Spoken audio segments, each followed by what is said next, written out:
KTV Originals। নমস্কার, আপনারা দেখছেন কলকাতা টিভি ডিজিটাল। আপনাদের সঙ্গে আমি অর্পিতা। শুরু করছি বিনোদন জগতের একরাশ খবর নিয়েই এন্টারটেইনমেন্ট বুলেটিন কালার বার। চলুন দেখে নিই আজ বিনোদন জগতে কি কি খবর রয়েছে। বরাবরই ঠোঁটকাটা শ্রীলেখা নানান সময় নানান মন্তব্যে বিতর্কে জড়িয়েছেন।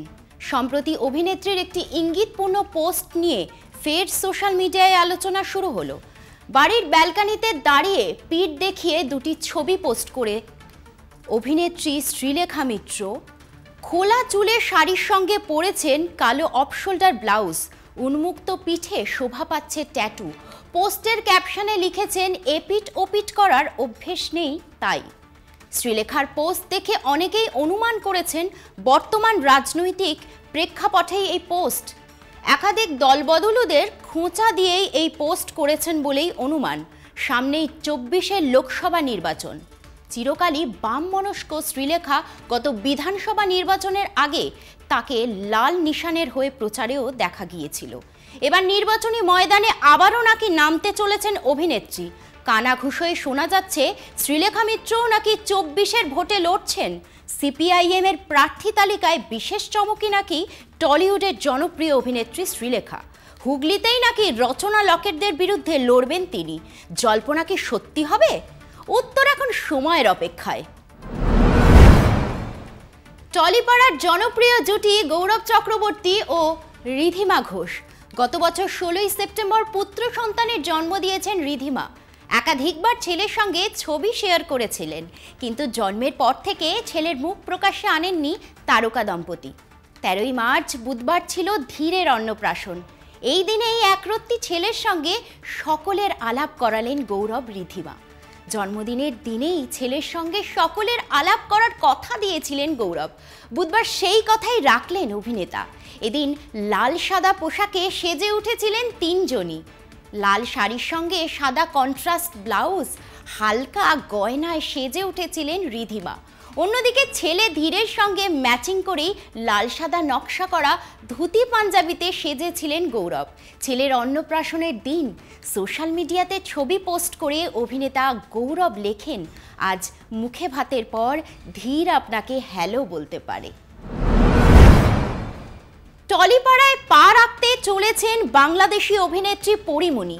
কিছুদিন আগেই কলকাতায় এসেছিলেন অভিনেত্রী। জানা যাচ্ছে টলিপাড়ায় ছবির কথোপকথন সবটাই ফাইনাল হয়ে গেছে।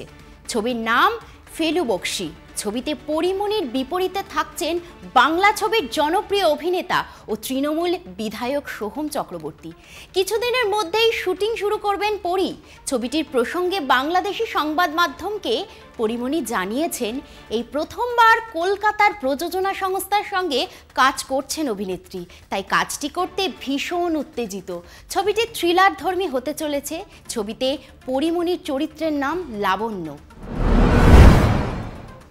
বাংলা ধারাবাহিকের জনপ্রিয় মুখ অভিনেত্রী বাসন্তী চট্টোপাধ্যায়। জানা যাচ্ছে গুরুতর অসুস্থ অবস্থায় দমদমের একটি নার্সিংহোমে ভর্তি করা হয়েছিল এই বর্ষিয়ান অভিনেত্রীকে। সূত্রের খবর, এই মুহূর্তে কোমায় রয়েছেন অভিনেত্রী। গত সপ্তাহে শুটিং করেছিলেন অভিনেত্রী, কিন্তু তারপরেই হঠাৎই অসুস্থ হয়ে পড়েন।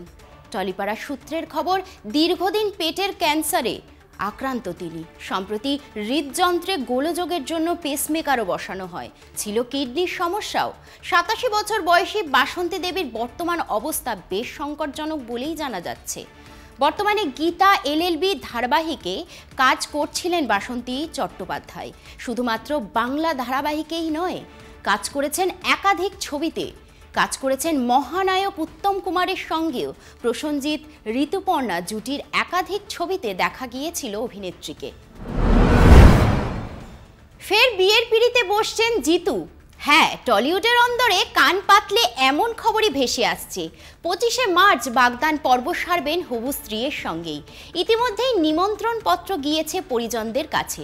অনেকের মনে জাগছে অনেক প্রশ্ন। পাত্রী কে? এতদিন কি লুকিয়ে প্রেম করছিলেন জিতু? সেই জন্যই কি নবনীতার সঙ্গে বিচ্ছেদ হয়েছে? বুধবার রাতে নিজেই সব খোলসা করলেন অভিনেতা। নিজের ইনস্টা স্টোরিতে একটি লম্বা পোস্ট করেন জিতু কমল, যা দেখা মাত্রই রীতিমতো হইচই শুরু হয়ে গিয়েছে নেট মাধ্যমে। কি ছিল এই পোস্টে? জিতু লেখেন, যেহেতু বেশ কিছুদিন ধরেই অনেকে প্রশ্ন করছেন এই বিষয়ে আমি কিছু কথা বলতে চাই। সবার আগে বলি, আমি আমার সম্পর্ক গোপন করছি না।